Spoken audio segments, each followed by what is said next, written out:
Thank you so much for taking the time out of your busy days to participate in our tutorial on the Leave of Absence module. Today, we're going to go through the Leave of Absence module available in the OnePoint system that completely streamlines the entire leave process from employee request all the way to return to work and everything in between. I will show you all of the Leave of Absence module functionality and even the checklist functionality in the system and how it can be used in conjunction with the Leave module. You will walk away today with the understanding of how this module will help you manage your leave of absences. This tutorial, we felt, follows really nicely, just flows with the webinar that we put on last month regarding leave laws. Hopefully you were able to attend.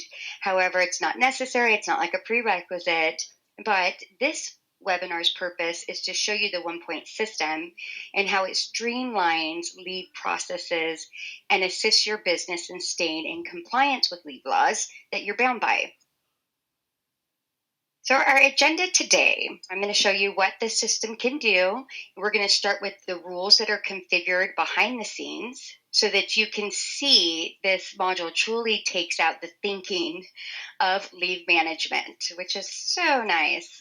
We're going to discuss HR actions and workflows and automation that goes along with this module. And then I'll show you the process of what you would do. If you had this module, somebody requested for a leave, what are the steps that you would take to track that leave and such? Like creating the case, the leave case, assigning the leave of absence checklist, and all of that done right through the system. You will also see how the system tracks the leave for you, illustrating time used, what is the employee's remaining entitlement, the expected return to work days, notifications at exhaustion of the leave, and more. And even helps out with the pain in the butt intermittent leaves. And I'm sure you all can agree, pain in the butt. And then finally, populating the employee's timesheet right from the leave module. This is very helpful with intermittent leaves, and I'll show you that as well. That being said, let me get switched over into the OnePoint system, and let's take a look at what it looks like here. So I am logged in as a system administrator, like many of you are or would be. And for those of you who are current clients, I know this may look a little different than your actual account. We have this demo account set up like the new user interface, which is coming out shortly. And so this is kind of gives you a sneak peek of what the new user interface would look like. So let's navigate over to the Leave of Absence profile setup area. This area of the system is configured by us. So let's see here, Leave of Absences. And let's see, we're going to take a look at the actual profile. So you can see here for this demo account, they're in California and they're in Nevada. We're going to take a look at the California one. And let's take a look at the rules. This is what we configure for you. So no more pulling out your calendar to count weeks, how many weeks until can they be out, how many weeks until they get back. No more counting hours, how long have they worked for you, nothing like that. This system is set up to do all that for you. So this is one of the huge pluses of having a unified platform for payroll, time and labor, and your HRIS data is that you know when the employee clocks in and how many hours they worked, when they started, all of that because you're using time and labor. So here are the rules, and don't mind the order. So you can see the system will consider the waiting period for your leave. So, for example, the California Family Rights Act, it's going to look back 12 months from the date hired to make sure the individual has been working for you for the 12 months as required under CFRA and FMLA. Then, The system looks at like the biggest rule first and then like narrows down according to each leave. So you can see FMLA is the same way. But also it has the employee worked for you for 1,250 hours. It would also determine that by looking at time entries from time and labor. And then, what are they entitled to? They're entitled to 12 weeks for CFRA. How much entitlement time have they used so far in the last 12 months, so that the system knows to do the whole 12-month rollback period to determine eligibility for FMLA and CFRA. Now, keep in mind, it's not just these leaves that we configure for you. Even if you have a personal leave of absence policy or whatever your internal policies are, we set up the rules for you. Whatever state that you're in, everything is set up for you. Okay, so let's move on. Oh, the rules also can be set up for time entries. Like it's going to expire. Well, first, the balance. How do you know how much your employees still have to take, who are still entitled to take? So when to expire the leave. Of course, it's a 12-month look-back period. So after those 12 months, it starts over. And then it also sends out notifications to the employee and HR notifying when the entitlement time is close to being exhausted. And then also the rules can set up time entries. So we can set rules to say, first, if that leave law or your internal policy allows, first use all sick time, then use all vacation time, or whatever you want, however you want that set up, so that the employee can get paid for those benefit hours while they're out on their leave.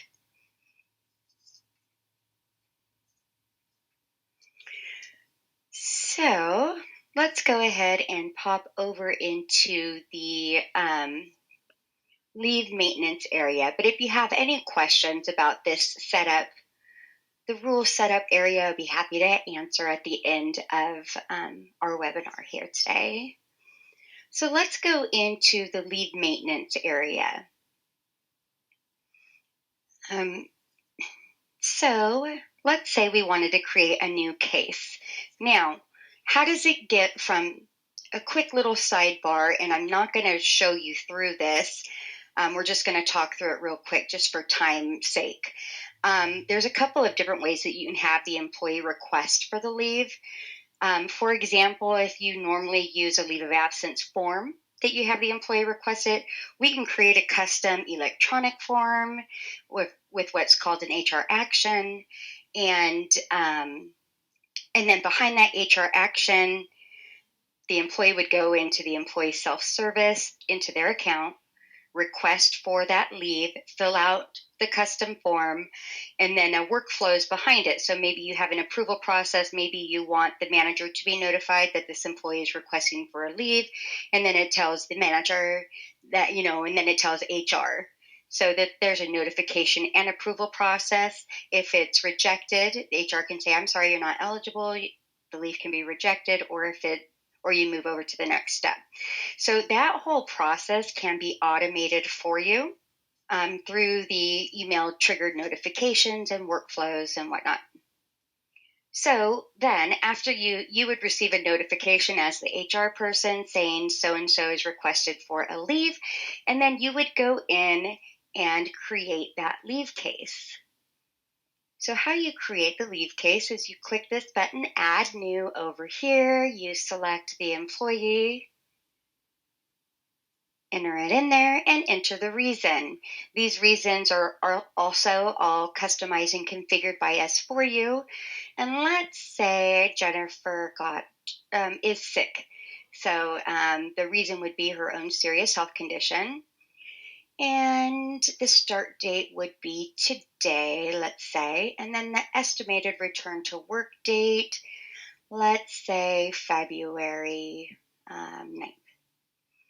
Okay, so that's basically, you can create a case number if you like to number things, click OK. And so now we have this leave case here. So you can see all the things that we've already selected. And then you would go down here and determine which category this leave would fall under. So these categories, the ability to select one or two, allows for that interplay that commonly state and federal leave laws do. So for serious health condition, for example, for their own serious health condition, it would fall under FMLA.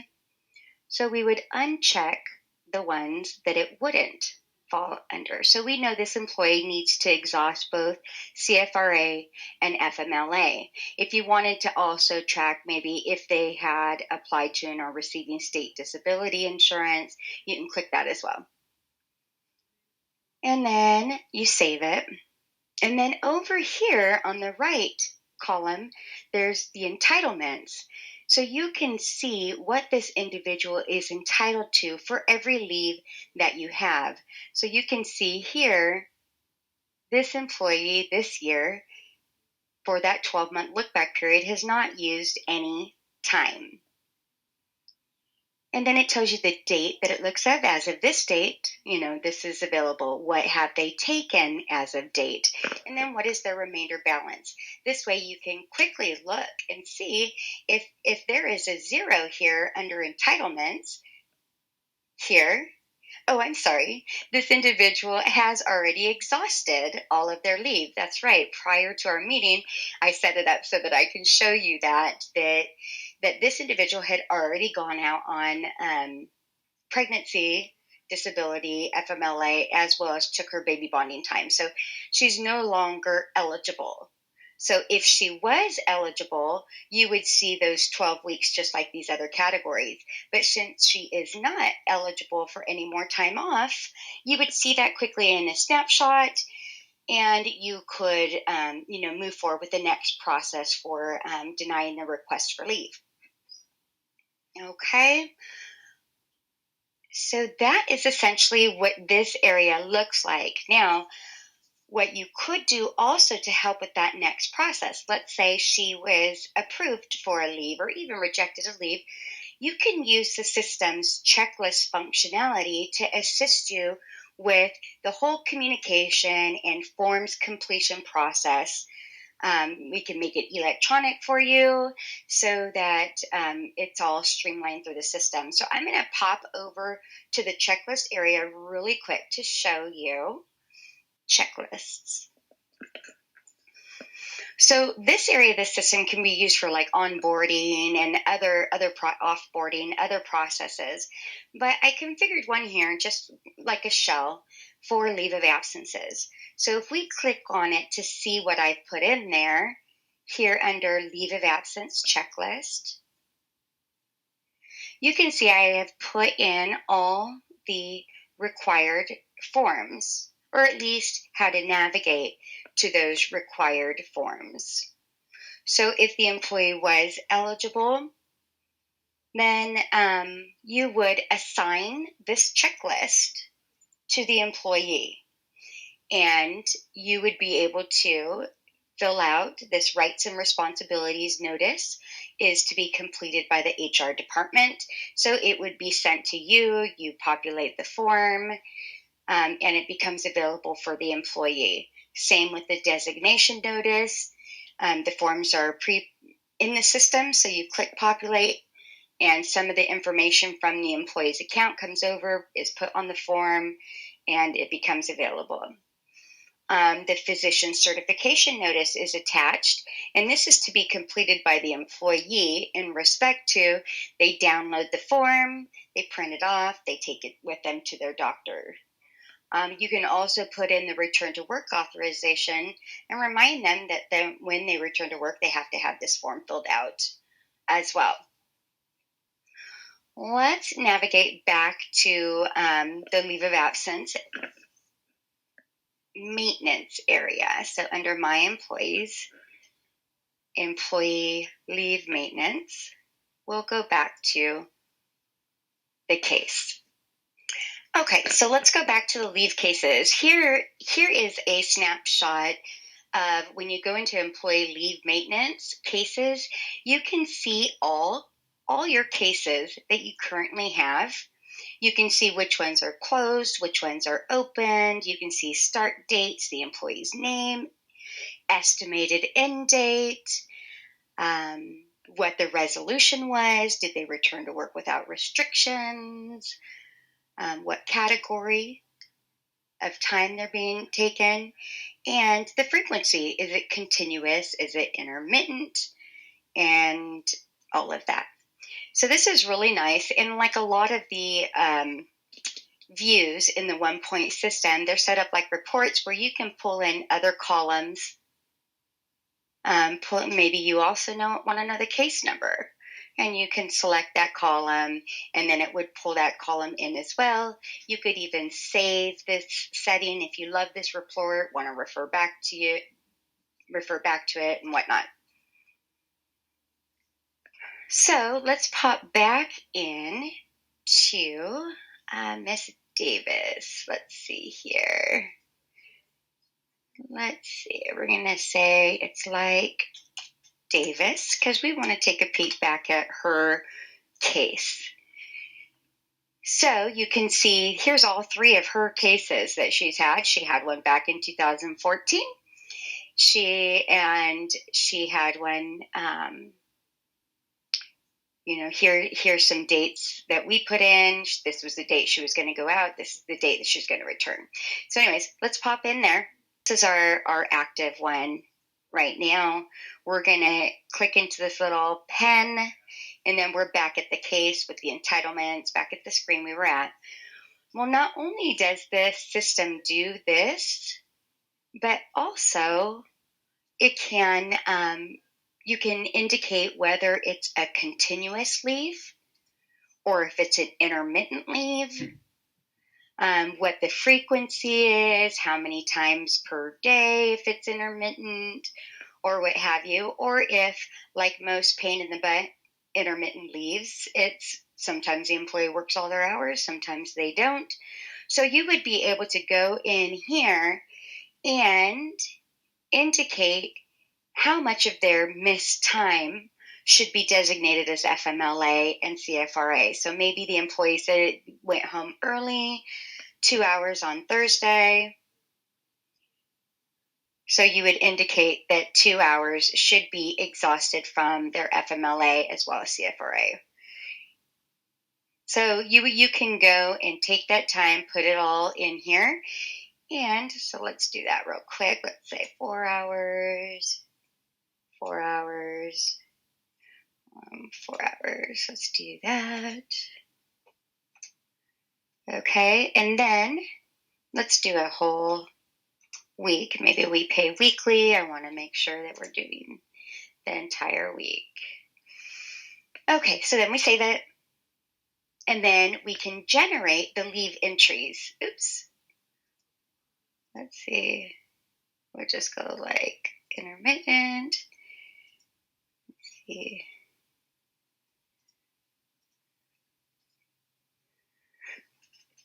So then you want to generate the leave entries, and you can create, it's just giving you a little warning saying, okay, keep in mind you're generating these leave entries and it's going to affect this tab over here, the general tab.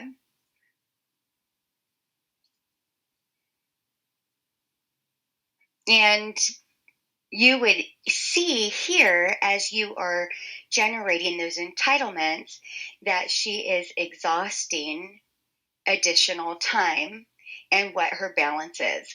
Because this employee was not eligible, but I still, for our demo purposes, I wanted you to see what's available. But because she's used time that is over, you can see the balance is now negative. So you can always see what in the future they're still continue to be entitled from, what they've used, what's taken, all of that. Okay, so also in addition to this area, when you let's say you want to populate the employee's timesheet, because remember, we created rules that said, first exhaust the employee's sick time. So there may be benefit time that they have. And that would be under these little 3 dots up here. We could populate the timesheet. And it's saying by clicking OK, time entries will be automatically added to the employee's timesheet based on the rules configured in the leave of absence profile. Okay, so you say OK, and all the information gets sent over to payroll, who then is prepared to pay them accordingly.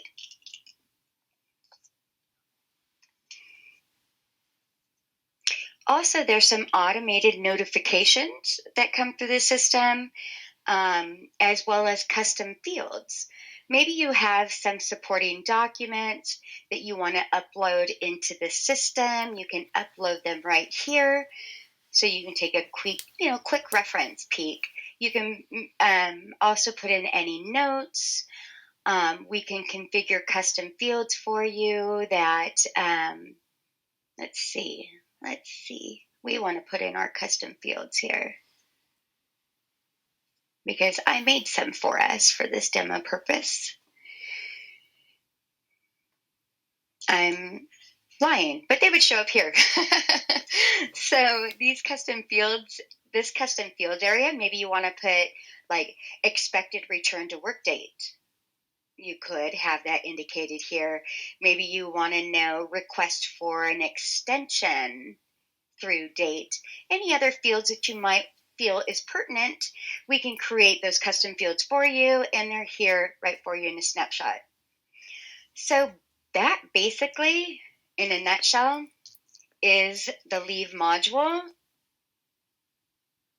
Thank you so much for participating, and I hope that all your questions have been answered, and hopefully we'll be chatting soon. Thanks so much.